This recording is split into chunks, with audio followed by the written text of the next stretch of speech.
Vous écoutez France Culture.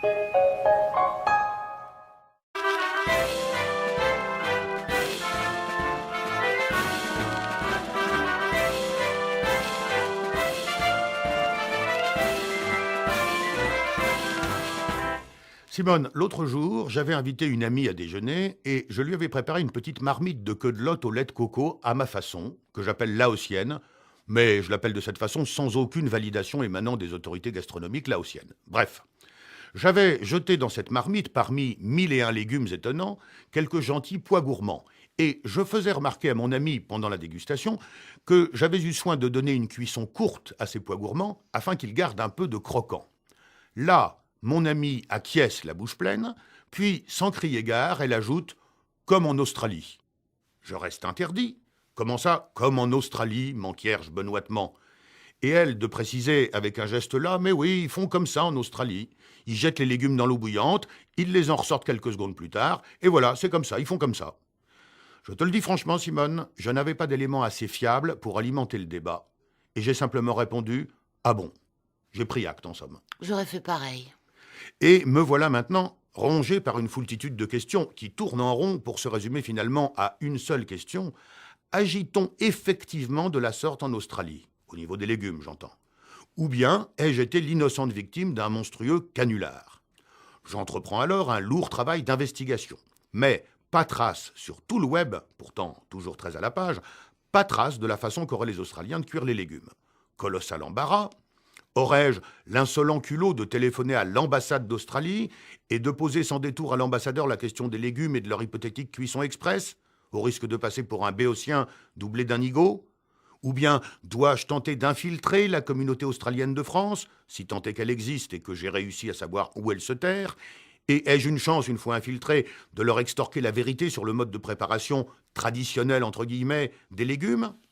À ce moment de l'aventure, je décide d'aller faire un tour dans la rue pour me détendre. Eh ben voilà, tout est bien qui finit bien. Mais c'est pas du tout fini, Simone. Crois-tu donc que l'on puisse décrocher aussi facilement quand une question vous tarabuste?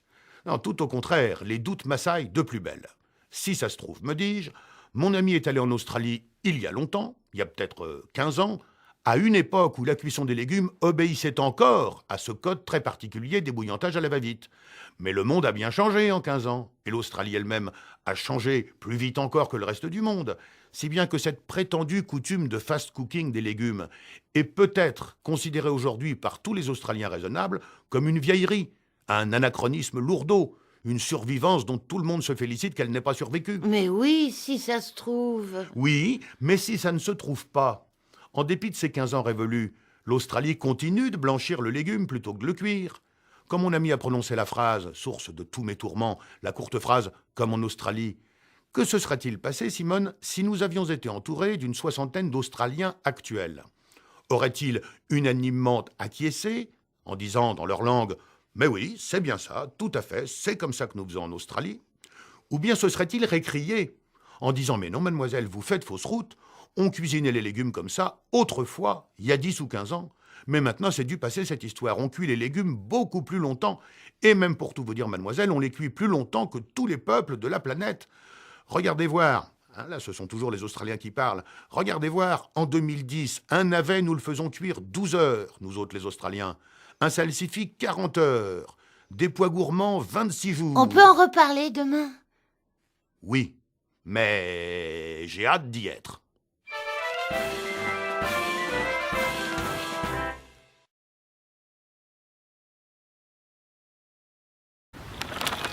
Vous écoutez France Culture.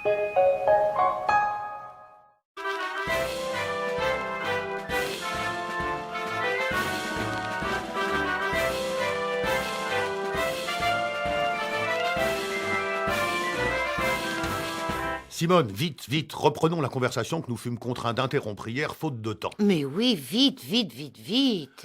Je resitue le problème et je le recadre. Une copine que j'invite à déjeuner. Je lui cuisine un truc sympa et trop long à décrire, incluant des pois gourmands peu cuits. Volontairement peu cuits. Elle se régale et elle me dit à quelque chose près, tiens, c'est comme en Australie. Mais oui, je me souviens. Elle affirme implicitement que les Australiens ont pour habitude de cuire très brièvement les légumes qu'ils consomment. Voilà. Et moi, je m'interroge. Je ne sais pas si elle dit vrai ou si elle délire.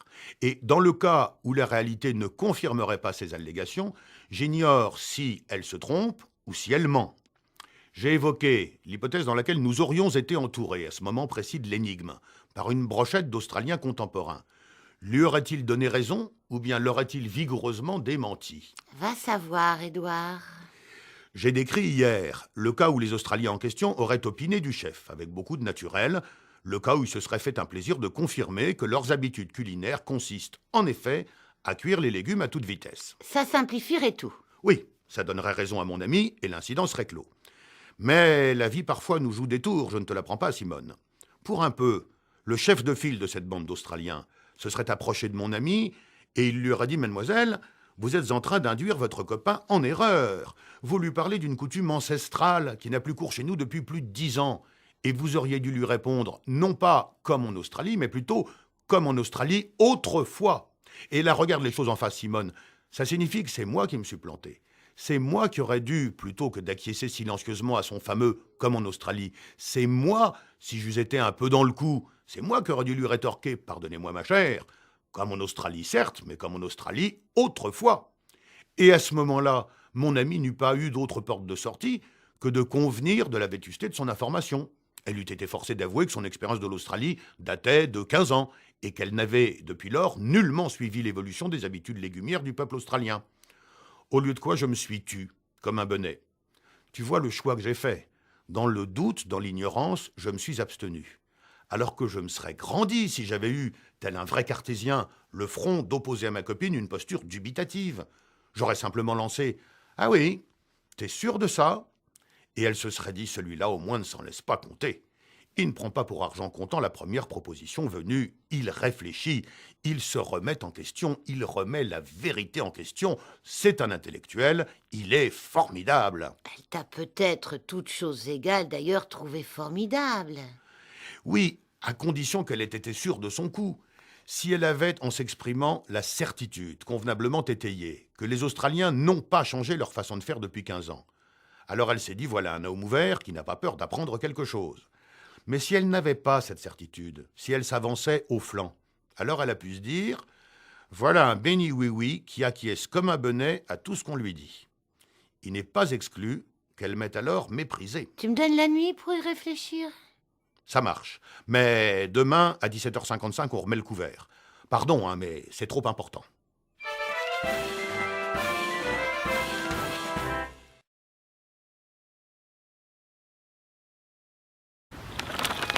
Vous écoutez France Culture.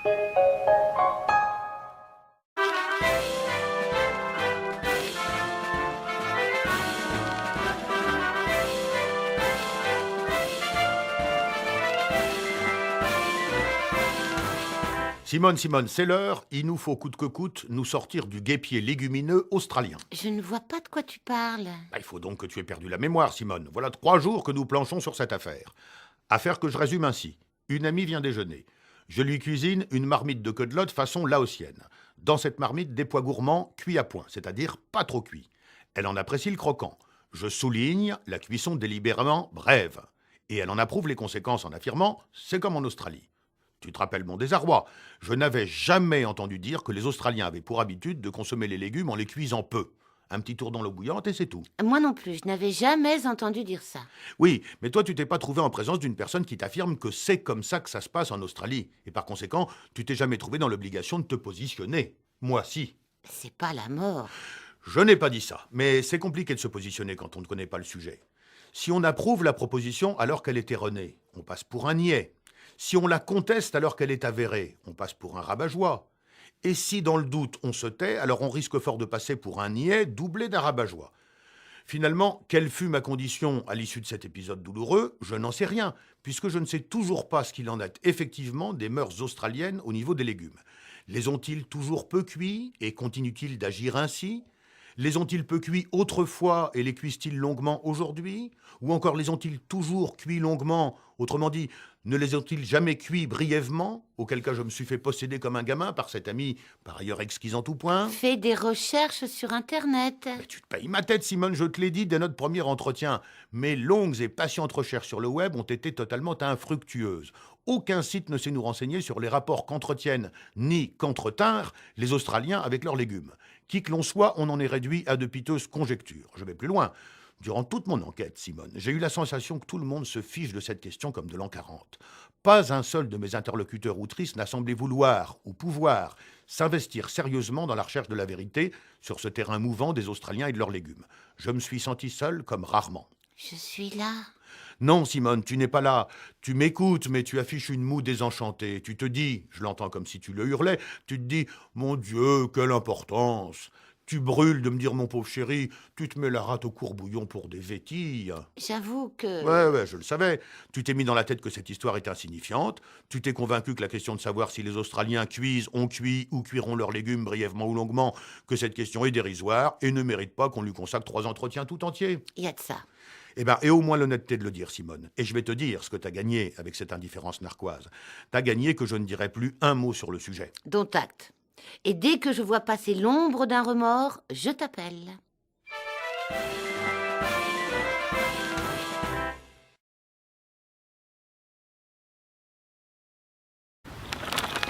Vous écoutez France Culture.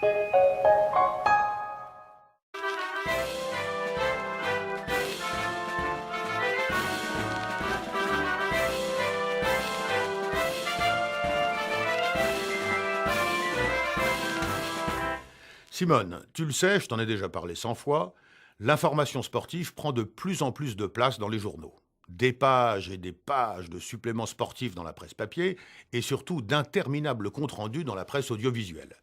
Il arrive régulièrement que le chapitre sport d'un bulletin d'information soit aussi long à lui seul que tout le reste, si j'ose dire, de l'information. La disproportion est de plus en plus flagrante. On nous gave de sport en tout genre. Je vois arriver le jour où nous serons tenus informés des résultats des 8e de finale du championnat départemental amateur de badminton de Corrèze. Qu'est-ce que tu comptes faire? Ce que j'ai déjà commencé à faire, déplorer. Je déplore cette invasion. Je la déplore avec véhémence, comme tu l'entends. Cela étant, je n'ai pas le plus petit espoir de voir la situation se modifier dans le sens de mes aspirations.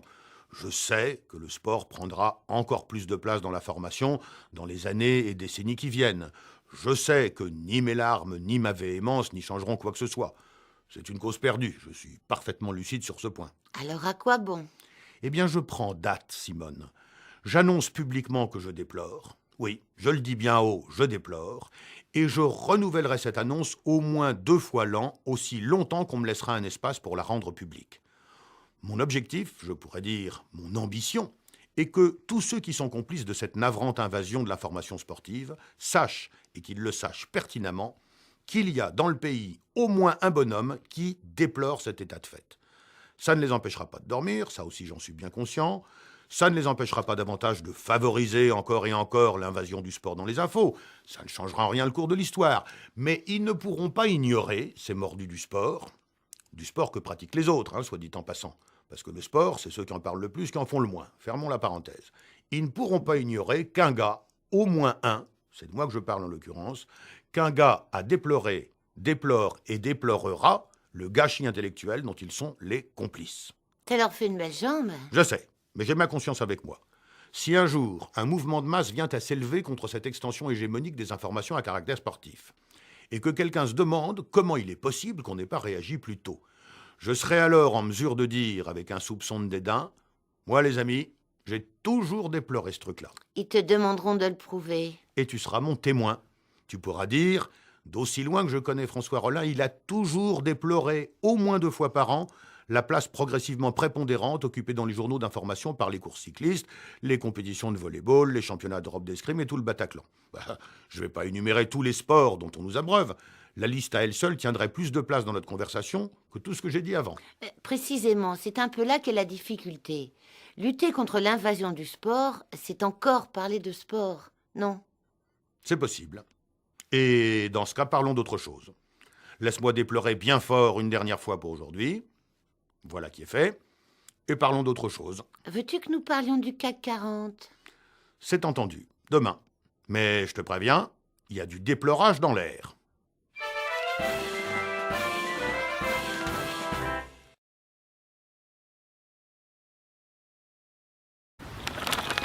Vous écoutez France Culture.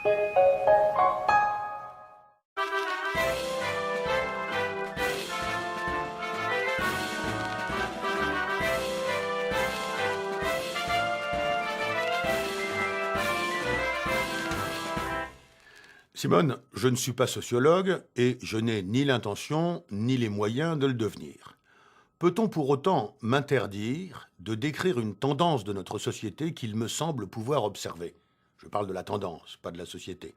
Quoique, je m'efforce d'observer et l'autre est l'une. Bref, peut-on m'empêcher de donner mes impressions ? Non, je crains fort qu'on ne puisse pas. Alors je me lâche. Tu sais, je ne parle pas souvent du bon vieux temps, je ne parle pas souvent des valeurs qui se perdent, mais je fais là une exception.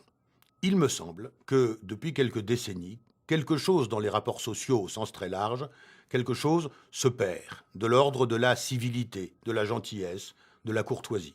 Dans maintes circonstances de la vie quotidienne, y compris les situations les plus anodines, je vois les individus se montrer agressifs, belliqueux, menaçants, discourtois, irrespectueux, en un mot comme en quatre, incivils. Je ne déplore pas les inévitables et pour ainsi dire vitales divergences qui peuvent se faire jour entre les individus en mille et une occasions.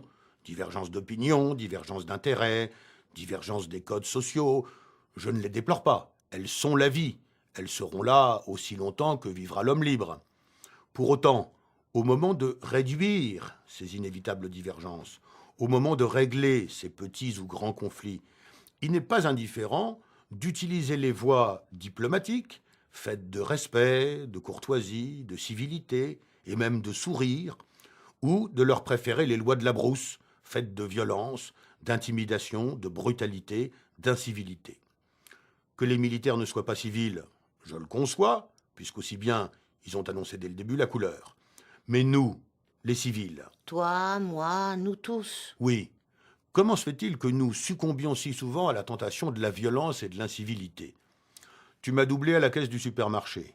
Tu m'as coupé la route avec ta voiture. Tu m'as bousculé sur le trottoir. Ne puis-je pas te le faire remarquer gentiment, poliment, courtoisement ? Dois-je dégainer aussitôt les armes lourdes ? Si je l'ai fait exprès. Mais non, même si tu l'as fait exprès, Simone. À moi de sortir le premier du fatal engrenage de la violence. Si je te coupe la parole, si je te marche sur le pied, ne va pas présupposer que je l'ai fait par hostilité ou méchanceté. Fais, je t'en prie, l'hypothèse de ma bonne foi, de mon innocence, et reproche-moi gentiment ce que tu as à me reprocher. Parle-moi gentiment. Le plus souvent, tu te seras montré courtoise et civilisée à juste titre, et dans les cas plus rares où j'étais animé de mauvaises intentions, tu m'auras en somme donné une leçon de gentillesse et de civilité qui pourrait bien, par contagion, me rendre meilleur et le monde avec. C'est le message du jour. Faut se parler gentiment. Oui, c'est un peu niais, un peu simpliste, j'en suis bien conscient, mais ce n'est pas dénué de pertinence sociologique pour autant. Il faut se parler gentiment, partout, dans les familles, dans les couples, entre amis, entre inconnus, chez les commerçants, dans les administrations, sur la route, au boulot, à la piscine, dans le métro.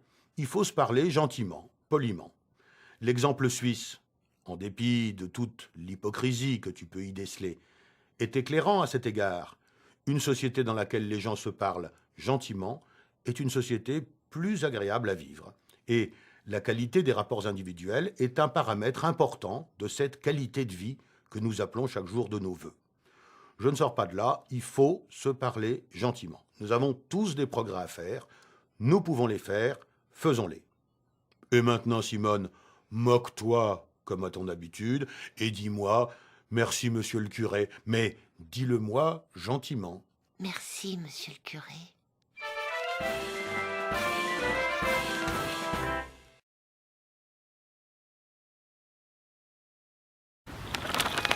Vous écoutez France Culture.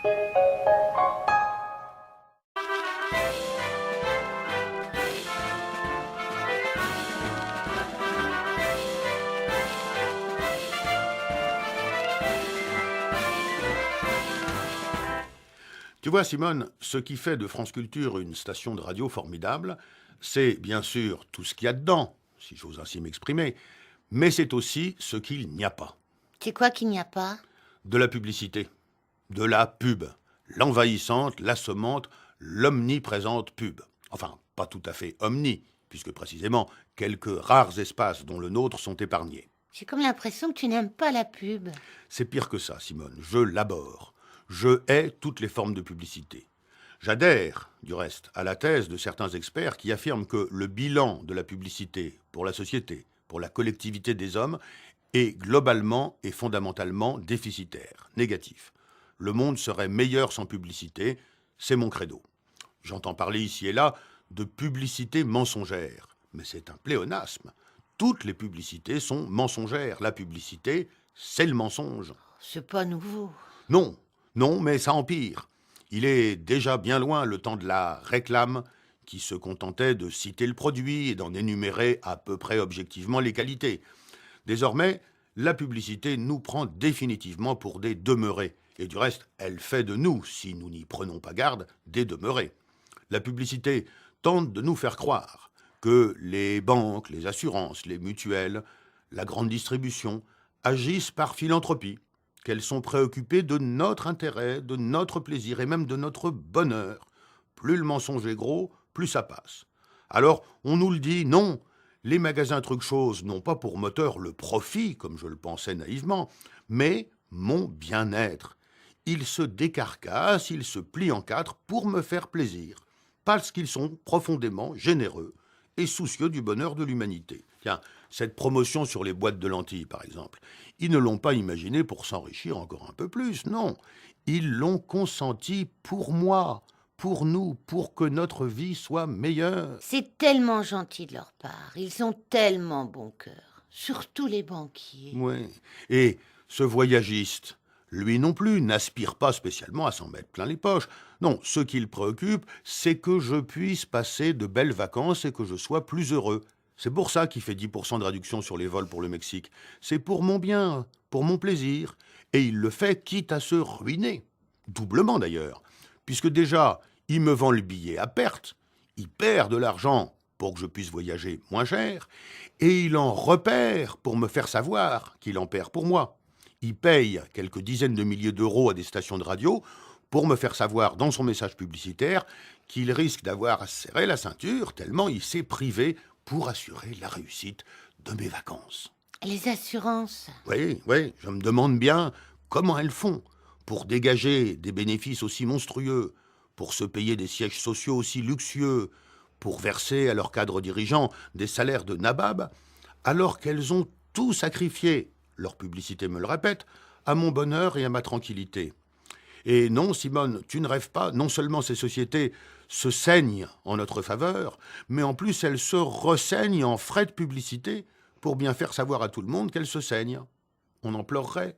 Tu veux quand même pas interdire la pub? Non, je demande seulement que toutes les publicités soient accompagnées d'un macaron ou d'un jingle sonore qui dit « mensonge » ou « menteur ». L'annonceur dit ce qu'il veut, et quand il a fini, une voix dit simplement « menteur ». Ça te semble faisable ? Ça coûte rien de demander.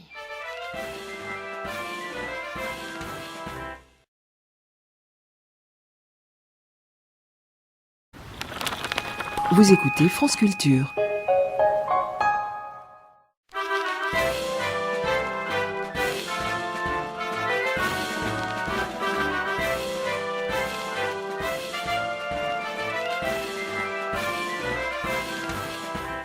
Attention Simone, tu vas entendre un drôle de bruit. Un bruit un peu semblable à celui d'une flaque d'essence qui s'enflamme. Tu vas entendre ce bruit parce que je vais, sciemment, volontairement, avec une malice pyromaniaque, rallumer une vieille querelle. J'ai rien entendu?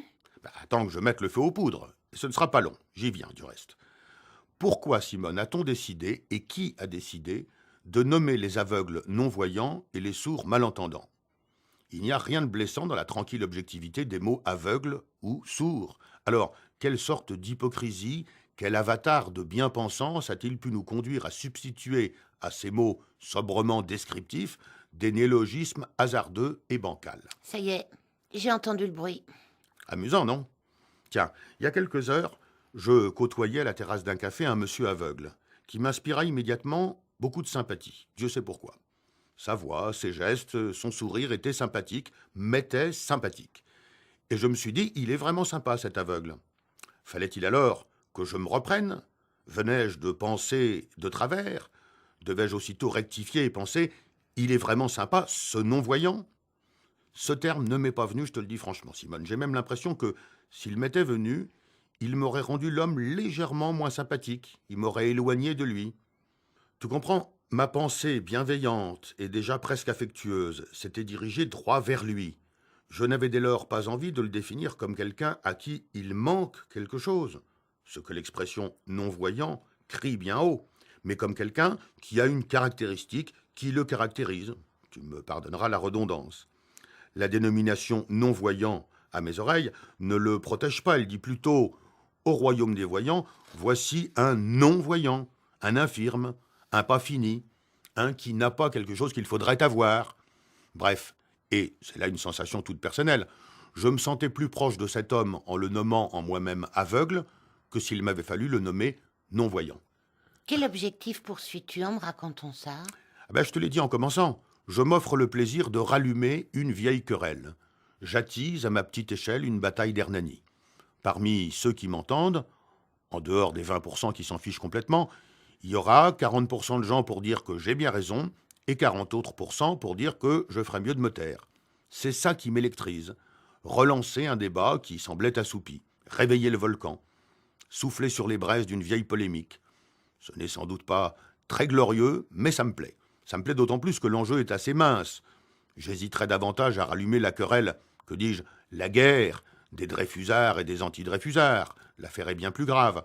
Non, là, je m'offre le luxe de titiller une vieille lune, et même si je réussis mon coup, il n'y aura pas mort d'homme. Tu fais de l'animation? J'essaye, tout du moins.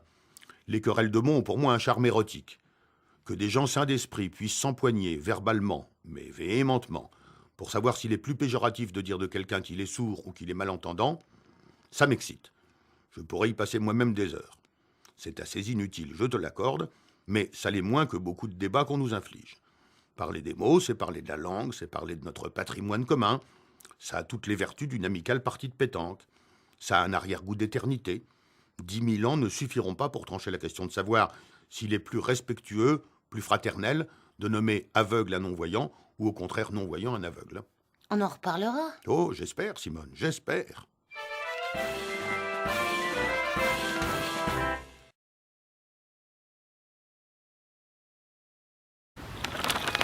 Vous écoutez France Culture.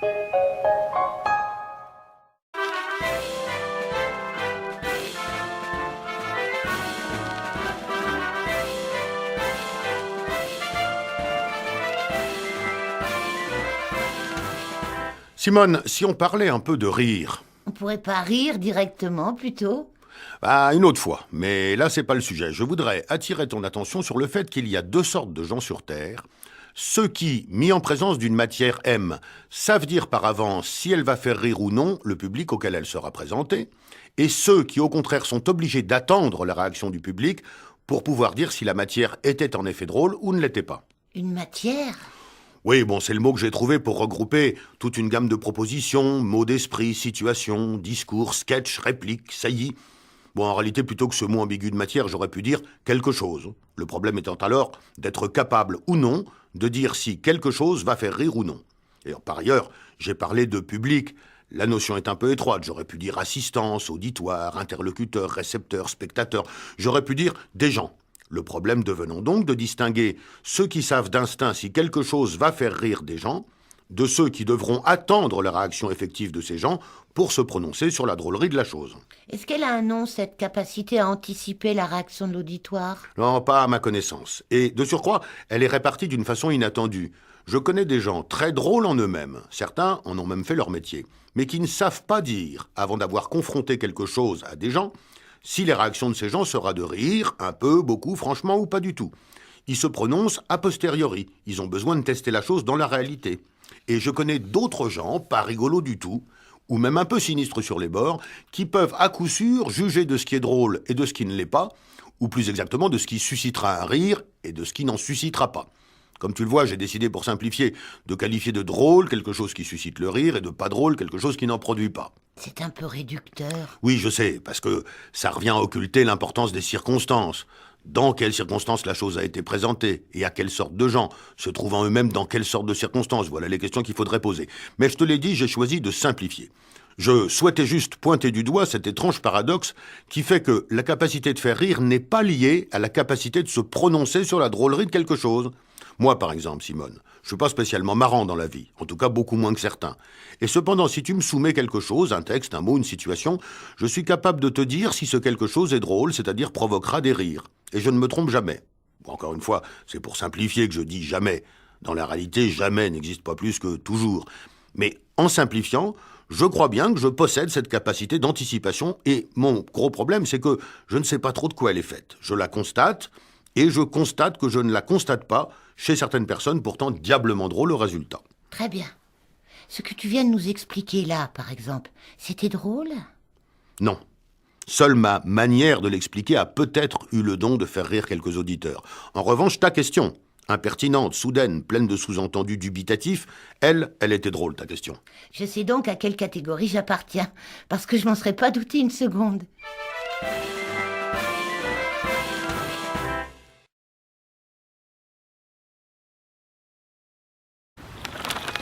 Vous écoutez France Culture.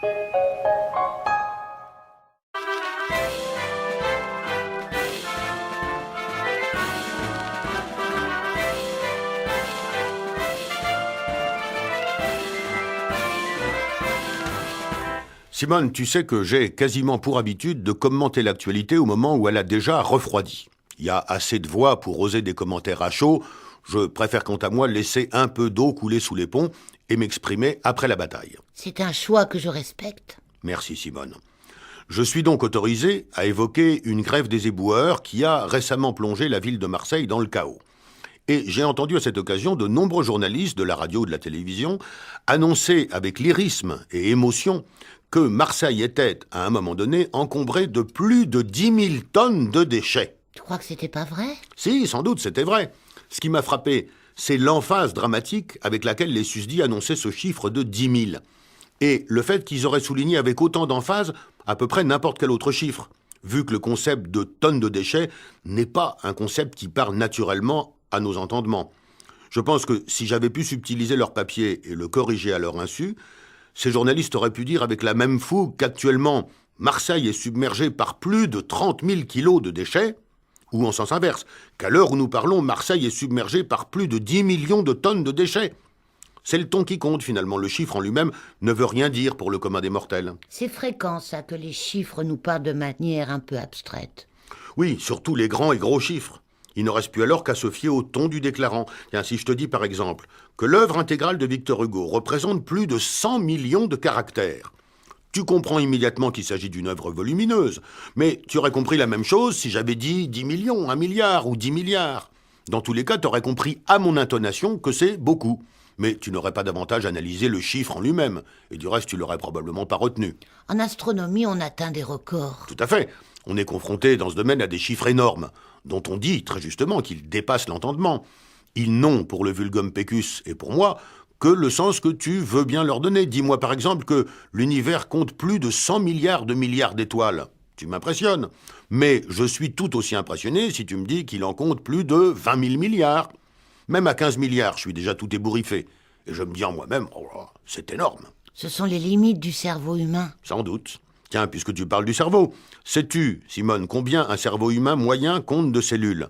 Plus de 600 millions. C'est énorme. Oh pardon, je voulais dire plus de 30 milliards. C'est colossal. Attends, excuse-moi, j'ai encore mal lu mon papier. Le cerveau humain compte en moyenne plus de 5000 milliards de cellules. Oh, c'est vertigineux. Tu vois, ça marche à tous les coups. Le seul cas où tu aurais tiqué, c'est si je t'avais dit que le cerveau humain compte plus de 12 cellules. Ou bien que Marseille a croulé sous plus de 28 kilos de déchets. 28 ? Oh, c'est énorme.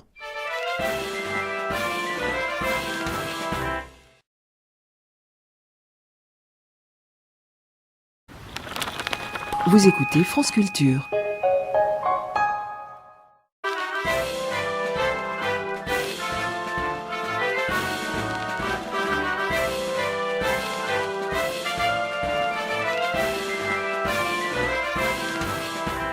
Simone, je crois que j'ai fait une grosse bêtise l'autre jour, quand j'ai consacré un de nos entretiens au saumon fumé. Je me souviens, tu avais promis de le faire à ton marchand de saumon, et par honnêteté, tu t'es exécuté. Voilà. Mais je crois bien que j'ai, en le faisant, mis un doigt dans un engrenage fatal. Parce que je reçois maintenant de nombreux courriers qui me mettent, plus ou moins poliment, en demeure de consacrer l'une de nos conversations de l'après-midi à telle ou telle bestiole. En quoi est-ce gênant ? C'est que, la plupart du temps, je ne dispose pas des éléments d'information nécessaires pour traiter honorablement le sujet. J'ai reçu, par exemple, une lettre terrible d'un adhérent de l'ADER, Association des défenseurs de l'écureuil roux. Et ce monsieur menace de crever les pneus de mon vélo si je ne consacre pas rapidement un œil du larynx à l'écureuil roux.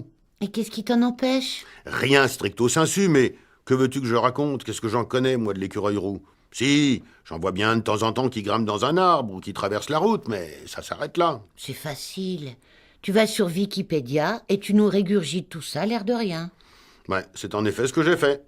Je sais maintenant que l'écureuil roux a pour nom scientifique Surus vulgaris, que cet écureuil est un petit rongeur arboricole et diurne de la famille des suridés, qu'il pèse entre 200 et 350 grammes, pour une taille totale sans la queue de 18 à 25 cm, plus 16 à 20 cm pour la queue, qu'une longue queue en panache lui sert de balancier et de gouvernail lorsqu'il grimpe ou bondit, mais aussi de signal optique en période d'accouplement ou pour exprimer certaines émotions.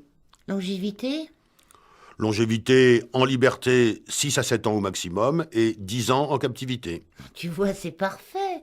Tu sais tout. Ton correspondant va être enchanté. Peut-être, mais j'apprends au passage des choses très contrariantes. En particulier que l'écureuil roux est désormais une espèce menacée. Il est menacé par le trafic routier, qui est la première cause de mortalité de l'espèce. Mais ça, c'est pas nouveau. Il est également et surtout menacé par l'écureuil gris, espèce invasive importée d'Amérique du Nord, plus gros et plus fort que l'écureuil roux, et qui résiste mieux à une maladie qu'il colporte, la coccidiose. Qu'est-ce qui te contrarie à ce point ? 2 choses, Simone. D'abord, d'apprendre que l'écureuil roux, animal si mignon et si aimable, est menacé. Ensuite, d'apprendre qu'il est menacé par l'écureuil gris et être obligé de le dire. Avec la conséquence que tu imagines.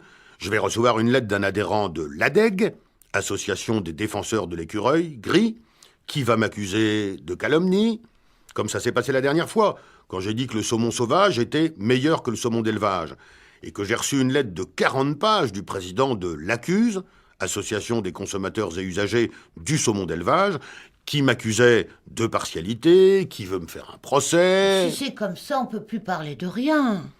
C'est ce qui nous pend au nez, Simone. Je le crains.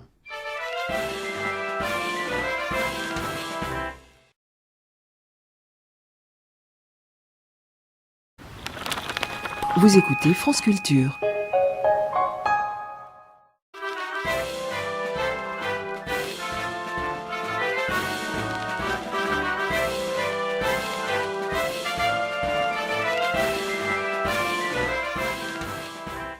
Tu n'ignores pas, Simone, que France Culture est la 3e radio la plus podcastée de France. On estime par exemple que notre conversation quotidienne, notre œil du larynx, est écoutée à peu près pour moitié en direct et pour moitié en podcast ou en podcasting, je ne sais pas quel terme utiliser. C'est pas français du tout ce mot-là.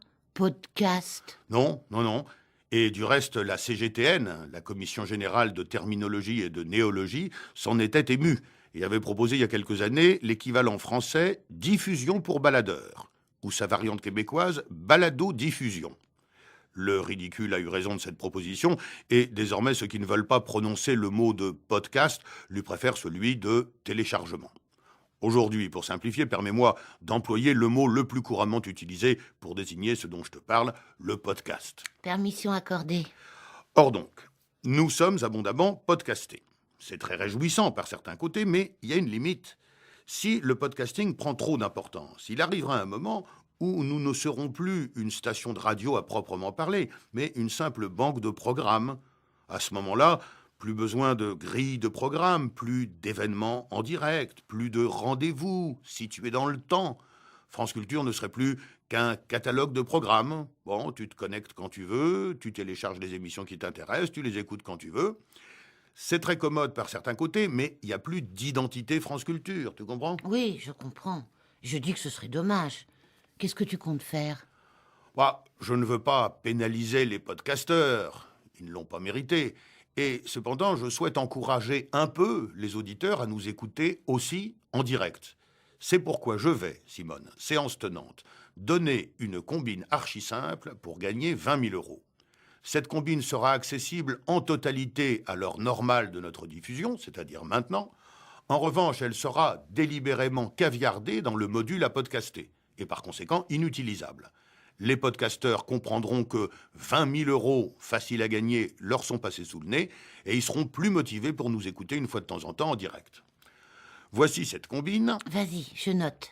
Il suffit de se rendre sur le site www.jegagne2000.com, puis de taper le mot de passe éléphant jaune et bleu.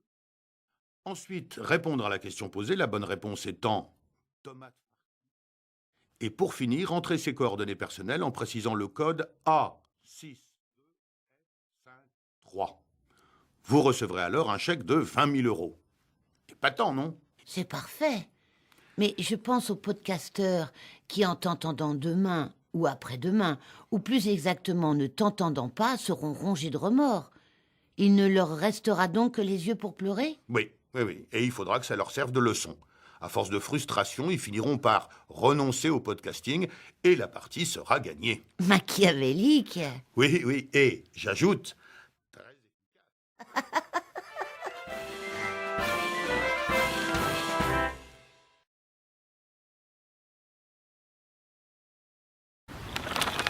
Vous écoutez France Culture.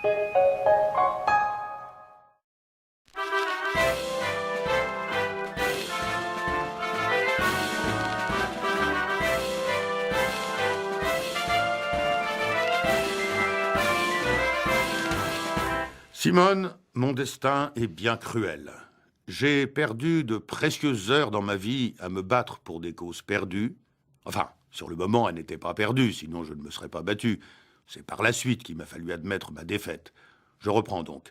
J'ai gaspillé des milliers d'heures à me battre pour des causes finalement perdues, et à partir de maintenant, je vais en perdre des milliers d'autres à me lamenter sur le fait que mon combat n'a rien changé à rien. Tu n'as qu'à nous épargner tes jérémiades. Impossible. C'est plus fort que moi. Je suis tellement déçu de constater que je me suis battu pour rien que désormais je n'ai plus le choix qu'entre les jérémiades et la dépression nerveuse. Va pour les jérémiades alors. Tiens, par exemple, je me suis battu pendant des années pour faire connaître que quand on parle de quelqu'un qui détecte une difficulté imprévue, qui s'aperçoit avant les autres qu'un problème sérieux va se présenter, on doit dire de ce quelqu'un qu'il a levé un lièvre, et non pas qu'il a soulevé un lièvre. Il l'a levé.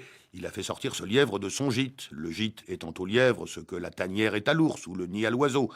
Il ne l'a pas soulevé, il ne l'a pas attrapé par les oreilles pour le décoller de terre, il ne l'a pas soupesé, non, il l'a levé, il l'a fait bouger, il l'a dérangé. Il a fait en sorte que ce lièvre, de caché qu'il était, devienne visible. Il a levé un lièvre, j'ai bien compris. Oui, toi tu as compris, Simone, mais n'empêche que vendredi dernier, dans un restaurant chinois, j'ai surpris une conversation à la table voisine. Un des gars disait « Mais qu'est-ce qui nous prouve que le trésorier n'a pas falsifié les comptes ?» Et l'autre, tout émoustillé, lui a répondu « Ah là, Jackie, je crois que t'as soulevé un gros lièvre. » Or, Jackie n'avait rien soulevé du tout, il avait au mieux levé un lièvre. Tu vois le gouffre, Simone. J'ai consacré des journées entières à rappeler à mes compatriotes qu'on ne dit pas soulever, mais lever un lièvre. Et dans le premier restaurant vietnamien venu, je constate que je me suis battu en pure perte. Le Vietnam n'y est pour rien. Non, bien sûr. La même catastrophe aurait pu survenir dans un restaurant auvergnat ou sur le quai du métro. La vérité, Simone, est que j'ai tenté de convertir tous les francophones à l'expression adéquate « lever un lièvre » et que manifestement, après mon passage, il reste encore des citoyens adultes et responsables qui parlent de « soulever un lièvre ». Les bras m'en tombent. Lève tes bras. Ou même soulève tes bras. À quoi bon, ma pauvre amie? C'est comme le combat que j'ai mené pour qu'on dise de quelqu'un qui s'en sort bien qu'il a tiré son épingle du jeu et non pas qu'il a tiré les marrons du feu, ce qui a le sens contraire. Eh ben, je te fiche mon billet qu'il y a encore, et même en métropole, des individus respectables et sympathiques qui disent de celui qui a conclu une affaire à son avantage qu'il a tiré les marrons du feu. J'aurais rien dit, ce serait pareil. Il faut que tu laisses le temps au temps, chérie. Mais je l'ai laissé le temps au temps. J'ai attendu plus de 10 ans avant d'aller récolter ce que je croyais être les fruits de mon combat, et je n'ai trouvé qu'un amas de trognons. Pas partout. Comment ça, pas partout? Moi, par exemple, si je veux dire qu'un tel risque de faire le sale boulot au profit des autres et que cette hypothèse constitue un élément nouveau et inattendu du dossier, je dis, excusez-moi, il se peut que je lève un lièvre, mais je crois qu'un tel risque de tirer les marrons du feu. Que serais-je sans toi, Simone?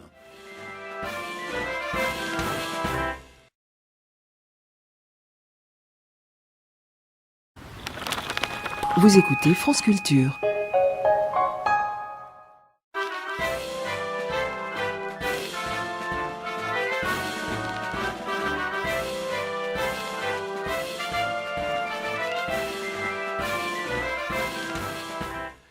Simone, je suis parfaitement conscient qu'il ne serait pas admissible d'instrumentaliser l'antenne de France Culture pour régler un compte personnel. Mais tout de même, Tout de même quoi? je ne peux pas ne pas dire le fond de ma pensée à propos de la dispute qui a éclaté entre mon ami Stéphane Robzoni et le frère, ou demi-frère, bon, quelle importance, de Julien Beauregard. En plus, Aurélie Dubié s'en est mêlée, ça n'a rien arrangé. Bon, si j'étais totalement zen, je dirais que tout ça m'est égal, je renverrais tous les protagonistes dos à dos. Mais la tentation est trop forte, je suis obligé de dire que c'est Julien qui a mal réagi. Je connais pas l'histoire. Bon, moi non plus, Simone, je connais pas l'histoire dans ses détails, mais en gros, Stéphane reproche à Julien de lui avoir dit trop brutalement, et qui plus est devant Corinne, qu'il était trop susceptible depuis quelque temps. C'est vrai que Stéphane est susceptible, je le reconnais. J'étais même le premier à dire qu'il a fait trop de cas de cette carte postale, certes un peu ambiguë, que Mélanie lui a adressée l'été dernier. Il aurait dû passer outre, c'était pas si grave. On pouvait regarder ça comme une simple maladresse et point à la ligne. Mais bon, c'est Stéphane, il est comme il l'a pris de travers, c'est une chose qu'on peut respecter.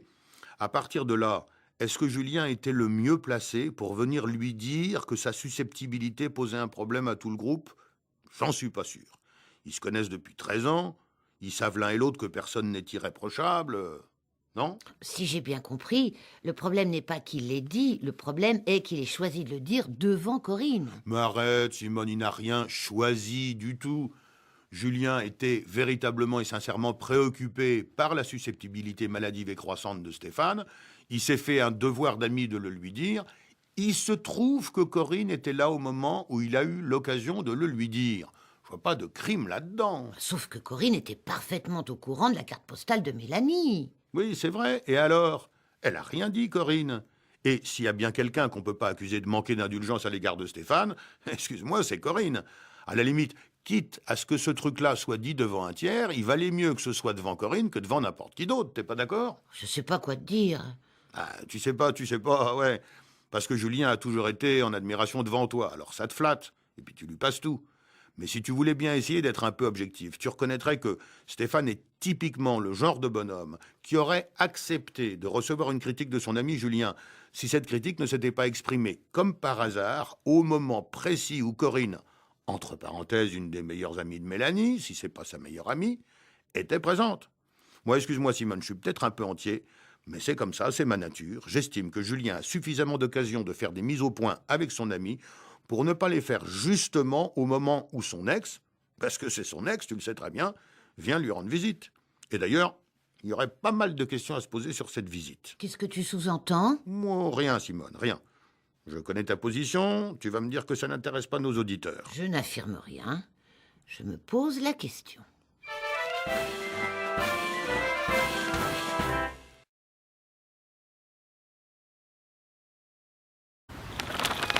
Vous écoutez France Culture.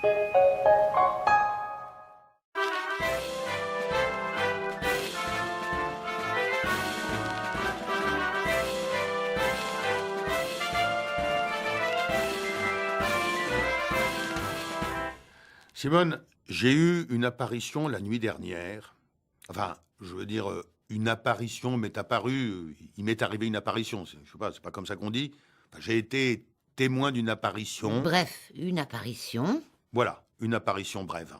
Et qui t'est apparu? Difficile de dire précisément qui. C'était une sorte de chevalier qui ressemblait au chevalier Perceval de Camelot, mais avec les cheveux moins longs. Ou bien à Lancelot, mais en plus petit. Un peu aussi à Caradoc, en moins gros. Bref, un chevalier. Et qu'est-ce qu'il voulait? Bon, tu sais que j'ai toujours rêvé d'inventer quelque chose qui me permettrait de laisser mon nom à l'histoire. N'importe quoi, je suis pas difficile, je veux bien inventer n'importe quoi, pourvu que ce n'importe quoi me garantisse la postérité. Eh bien, ce chevalier nuitamment apparu m'annonçait que si d'aventure j'inventais quelque chose de décisif. Il disait bien si d'aventure. Il ne pouvait pas me garantir que ça arrivera. Il avait l'air plutôt d'y croire, mais il n'était pas formel. Donc, si ça devait se faire, c'est alors de vaisselle qui serait question. Il me disait que je trouverais la solution au problème de la vaisselle. Il y a un problème? Énorme. 2 fois par jour, si c'est pas 3, il faut débarrasser la table et faire la vaisselle. C'est une corvée. Même si on possède un lave-vaisselle, il faut quand même le charger, le décharger. C'est une corvée. La vaisselle jetable, c'est pas une solution, c'est pas écologique du tout, et de surcroît, c'est pas chic. Manger un gigot d'agneau de Sisteron dans une assiette en carton, le couper avec un couteau en plastoc, c'est du gâchis, c'est moche. La porcelaine, c'est plus joli. Mais il faut la laver. Après chaque repas. Un vrai casse-tête. Ouais. Et à propos de casser, j'ai entendu parler d'une solution possible. Le maire du Mans, de la ville du Mans, M. Jean-Claude Boulard, m'a raconté l'autre jour que son grand-père, le peintre Théodore Boulard, avait l'habitude de festoyer avec des amis peintres qui mangeaient dans des assiettes en terre cuite et qu'à la fin du repas, ils jetaient ces assiettes par la fenêtre pour ne pas avoir à faire la vaisselle. La terre cuite, c'est biodégradable, c'est plus écologique que les assiettes en plastique. Mais le procédé est un peu coûteux. Il faut donc trouver autre chose. Oui, et c'est à moi de le trouver. Je pense à de la vaisselle auto-nettoyante. C'est-à-dire? Je sais pas, je cherche. Il faut être un peu patient quand on veut inscrire son nom dans l'histoire. En plus, c'est même pas certain. Le chevalier a été clair sur ce point. Je vais peut-être trouver la solution, mais peut-être pas. Si ça se trouve, il faut que j'attende que le chevalier revienne, qu'il refasse une apparition une de ces nuits, et qu'il me mette sur la voie, qu'il me donne un indice. Le mieux serait donc que tu ailles te coucher. Hein? Ouais. Oui, c'est le mieux, je crois.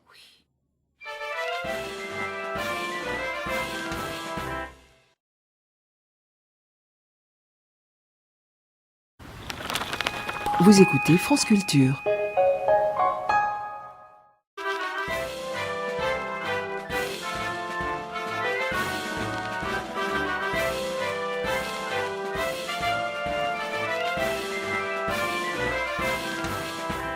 Simone, aussi loin que je remonte dans mes souvenirs, je ne trouve pas trace d'une époque où les vélos n'étaient pas menacés de vol. Depuis l'apparition sur Terre du vélo, l'homme se fait voler son vélo. Je l'ai moi-même vérifié 3 ou 4 fois à mes dépens. Un vélo, on risque fort de se le faire voler. C'est volatile, un vélo, si j'ose dire. Et ça ne va pas en s'arrangeant. Certes non, et j'allais y venir. Plus les années passent, plus on se fait voler son vélo. En région parisienne, pour parler du secteur que je connais le mieux, le seul moyen de garder son vélo, c'est de rester assis dessus. Sinon, il n'y a aucun parking à vélo où tu puisses sans risque laisser ton vélo plus d'une demi-heure. C'est d'ailleurs en partie la raison du succès des Vélib. Le Vélib est le seul vélo que tu ne risques pas de te faire voler, pour la bonne raison qu'il ne t'appartient pas. Sinon, si tu as le malheur de posséder un vélo, c'est un malheur que tu n'auras pas à subir longtemps. Il serait bien étonnant qu'un mois se passe sans que tu te sois fait voler ton vélo. À moins que tu sois resté assise dessus. Ou à moins que tu te sois abstenu de l'utiliser et que tu l'aies laissé enfermé à double tour dans ton garage privé. Il y a les antivols quand même. Parlons-en des antivols. On leur faisait encore vaguement confiance il y a 50 ans. On était alors équipé d'un petit antivol simple et léger, en forme d'anneau de 40 cm de long. On passait l'antivol dans la roue, c'était suffisamment dissuasif. Et puis très vite, il a fallu attacher le vélo à un support inamovible, dans le genre poteau.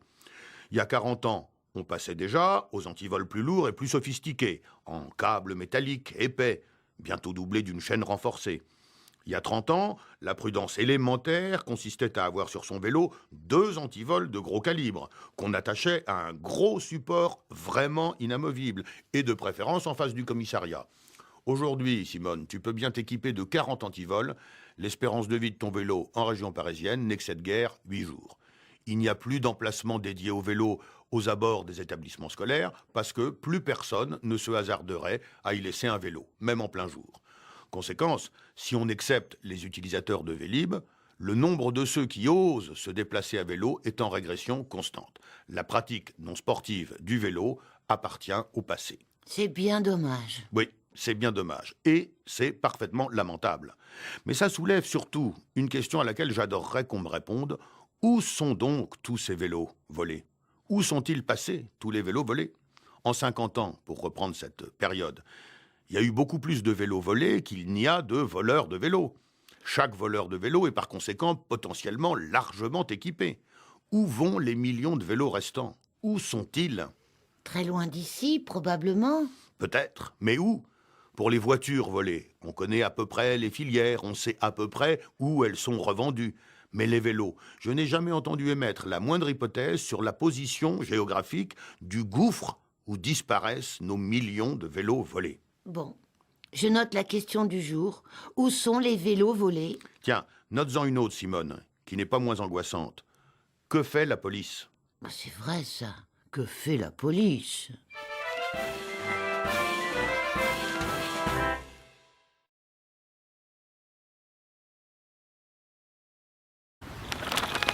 Vous écoutez France Culture.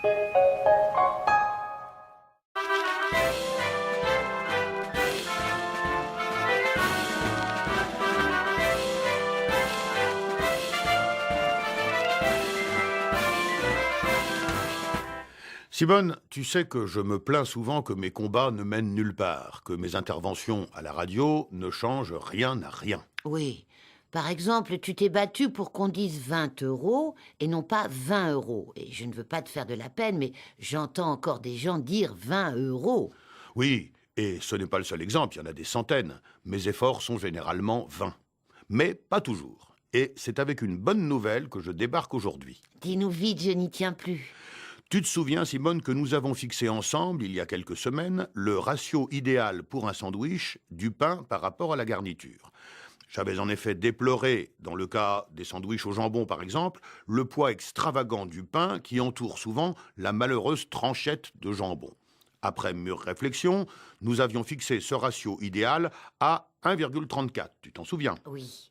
Pour 100 grammes de jambon, nous préconisons 134 grammes de pain. Parfaitement. Je ne vais pas crier victoire, il y a encore aujourd'hui de nombreux cas d'excès de pain dans les sandwichs. Mais la situation a progressé. J'en ai eu la preuve pas plus tard qu'avant-hier à la gare de l'Est. J'ai fait l'acquisition d'un sandwich au jambon. Il comportait trop de pain, bien sûr, mais moins trop que le sandwich de la cafétéria de l'aéroport de Bastia qui avait provoqué mon intervention. À Bastia, il y avait au bas mot 5 fois trop de pain. À la gare de l'Est, il n'y avait que 2 fois trop de pain dans mon sandwich. Tu vois, on progresse.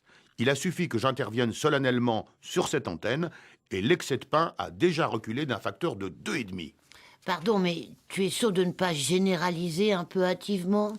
Ne joue pas les rabat-joie, Simone. Tu as sans doute raison. Tous les sandwichs de France n'ont pas forcément suivi le salutaire mouvement. Mais je n'ai pas, tu le sais bien, les moyens de mener une enquête exhaustive et détaillée.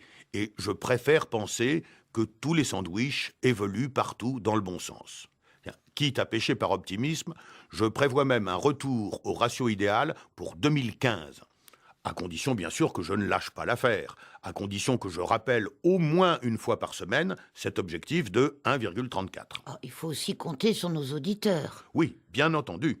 Il faut que nos auditeurs nous signalent, par courrier simple, pas la peine de s'encombrer de courrier recommandé, nous signalent tous les sandwichs qui ne leur paraissent pas évoluer dans le bon sens. Qui nous écrivent pour nous dire « J'ai acheté un sandwich au pâté à la cafétéria du théâtre de Thionville. Il y avait 59% de pain en trop par rapport à l'objectif. » Il faut qu'ils écrivent ça. Tous. Si c'est ça qu'ils ont constaté, Simone. S'ils n'ont jamais mis les pieds à Thionville, ou bien s'ils n'ont pas acheté de sandwich, ou alors pas au pâté, il ne faut pas nous écrire ça. Il faut nous tenir au courant de la réalité sur le terrain, ni plus ni moins. Moi, par exemple, je n'ai pas acheté de sandwich depuis 15 jours. Je dois le dire. Tu m'énerves, Simone. Bah pourquoi?